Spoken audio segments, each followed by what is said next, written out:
For 7-year-old Alex, it was just a cool new toy, a weird glowing rock he dug up from under the old oak tree in his backyard.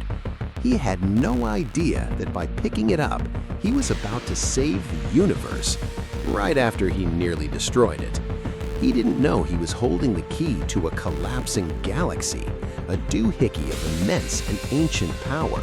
To Alex, it just had a ton of shiny, pressable buttons. And for a 7-year-old, is there anything better? Like most of his summer days, this one began with a very serious mission. Today's objective? Dig for dinosaur bones, or maybe pirate treasure, whichever came first. The sun was high, the grass was a little damp, and his trusty plastic shovel was ready for action. He plunged it into the soft dirt near the roots of the oak tree, humming the theme song to his favorite cartoon, Galaxy Fleet Rangers. He was so lost in his own little world, he barely noticed the dull thud of his shovel hitting something that wasn't dirt. He dug around the object, his curiosity officially piqued. It was smooth, dark metal and cool to the touch, even though it was a hot day. As he cleared the last of the soil away, it started to glow, just a little at first, then with a steady, pulsing light.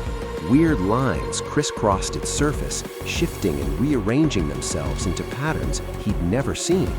And in the center, a series of crystal buttons that cycled through a rainbow of colors. It looked way, way cooler than any toy he owned. Forgetting all about dinosaurs and pirates, Alex picked it up. It fit perfectly in his hands.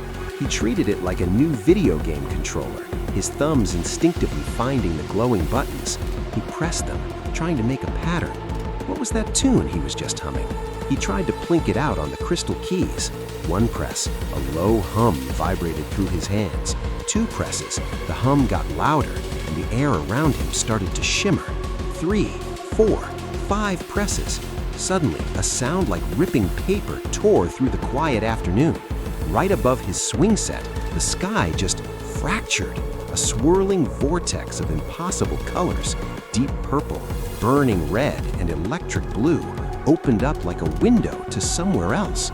Through the swirling chaos, Alex could see stars, not as gentle little dots, but as violent flickering flames being snuffed out one by one. Whole planets cracked like marbles. An entire galaxy was dying, and honestly, the view was spectacular. Before he could really wrap his head around the cosmic disaster unfolding above him, something shot out of the portal. A frantic, multi-limbed creature that looked like a cross between a praying mantis and a very anxious librarian tumbled onto the grass. It scrambled to its 6 feet, brushing soot from its iridescent shell, its huge black eyes wide with panic. It was holding a small, frantically beeping device. "You did this," the creature chirped, its voice a stream of clicks and whistles that Alex, for some reason, understood perfectly. "You activated the harmonic cascade reversal. You were supposed to stabilize the Kylar sector, not fast-track its total collapse. The primary anchor coordinate is off by 12 million light-years." Alex just stared, clutching the artifact. "I was just playing a song." The alien, Zorp apparently, was pacing a trench into the lawn, his 6 legs churning up the grass like a tiny, terrified lawnmower. "Playing a song? You used the cosmic key of the ancients to play a jingle? The entropic decay is doubling every cycle. We have to go to the Nexus. It's the only place to manually input the stabilization codes and stop total universal annihilation." Zorp pointed a trembling claw at the swirling vortex. "Through there, now!" Alex hesitated. His mom always told him not to go anywhere with strangers, but this stranger just fell out of a hole in the sky and seemed really, really upset about the buttons he'd pushed. A part of him was scared, but a bigger part of him, the part that binged episodes of Galaxy Fleet Rangers, was buzzing with excitement. This was way better than finding a dinosaur bone. He nodded, grabbing the half-empty juice box he'd left on the patio table. "Okay, but we have to be back for dinner." Zorp didn't seem to hear him. He just grabbed Alex's arm and yanked him towards the shimmering portal. Stepping through was like diving into cold water. For a second, there was nothing but a rush of color and sound.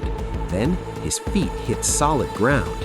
They were on a planet where everything, from the floor to the towering spires that scraped the sky, was made of a shimmering, crystalline stuff. Every step they took, every gust of wind, created a symphony of soft musical chimes. This is Xylos, the first junction. The artifact's resonance is out of whack.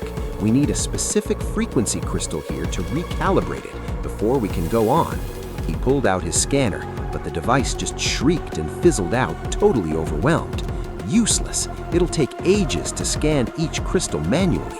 While Zorp muttered to himself, Alex wandered off. He tapped one of the smaller crystals. It rang with a clear, high-pitched note. He tapped another, a lower, booming tone. He remembered his song again. He started tapping out the simple melody of the Galaxy Fleet Rangers theme. High note, low note, middle note. And as he hit the final note of the phrase, one massive spire in the distance lit up, glowing with an intense light and humming with the exact frequency Zorp was looking for. Zorp's antenna drooped in disbelief. How did you...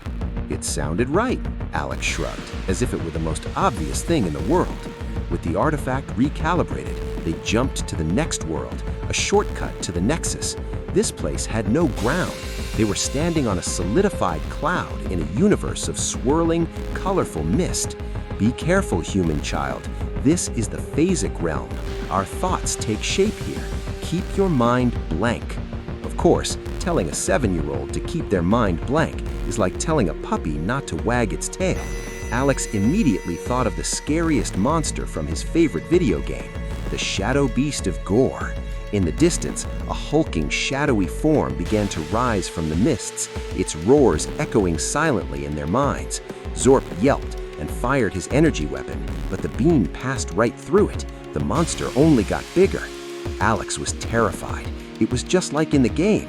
But what happened in the game? He remembered. The hero, Sir Reginald the Brave, wasn't afraid. He just had to find the light. He shut his eyes tight and thought as hard as he could, not about being scared, but about Sir Reginald himself, a small, chubby knight in shining armor with a comically large sword. A moment later, a pint-sized glowing figure popped into existence next to him. The tiny knight charged forward and bonked the giant shadow beast on the head. The beast dissolved into a puff of harmless purple smoke. He giggled. He realized he could make anything.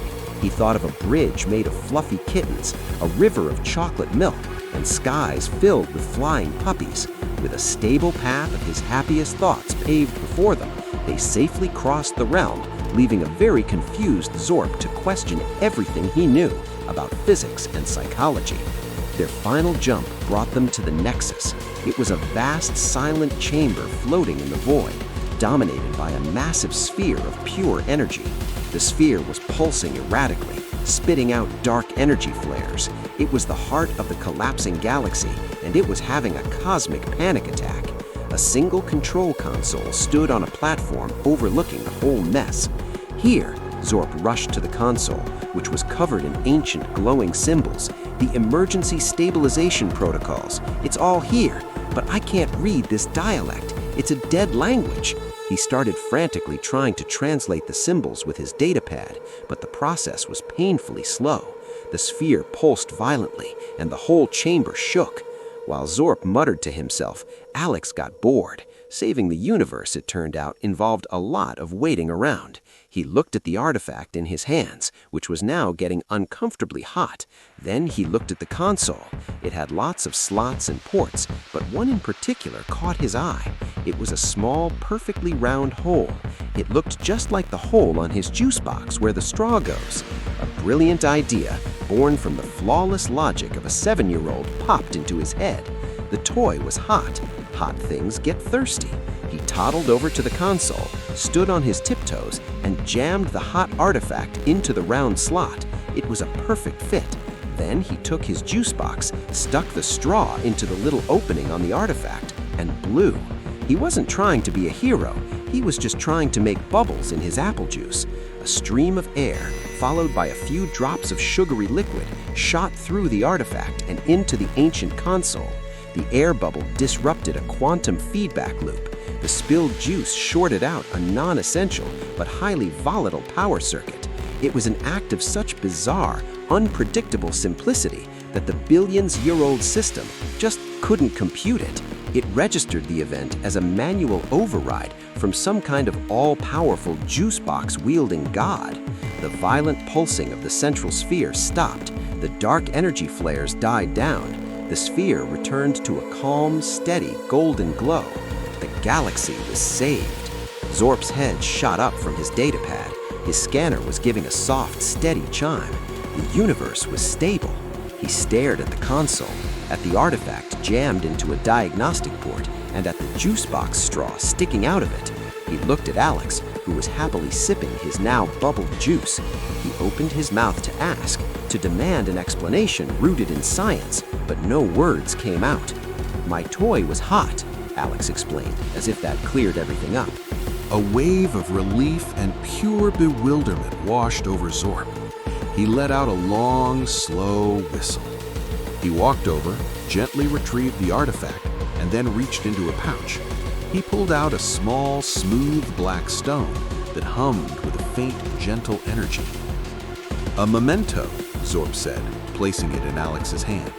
"So you remember your song." He opened a small portal back to Alex's backyard.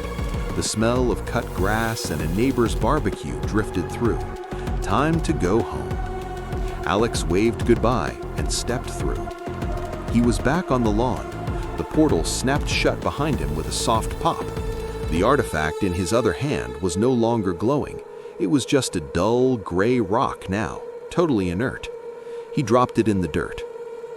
"Alex, dinner's ready," his mom's voice called from the house. He looked at the boring gray rock, then at the humming black stone Zorp had given him, which he quickly shoved into his pocket. His great cosmic secret. The greatest adventure of all time was over, and he was just in time for macaroni and cheese. And for a 7-year-old, it really doesn't get much better than that. If you want to see what other cosmic catastrophes an unsuspecting hero can stumble into, make sure you subscribe and ring that notification bell for more stories from across the universe.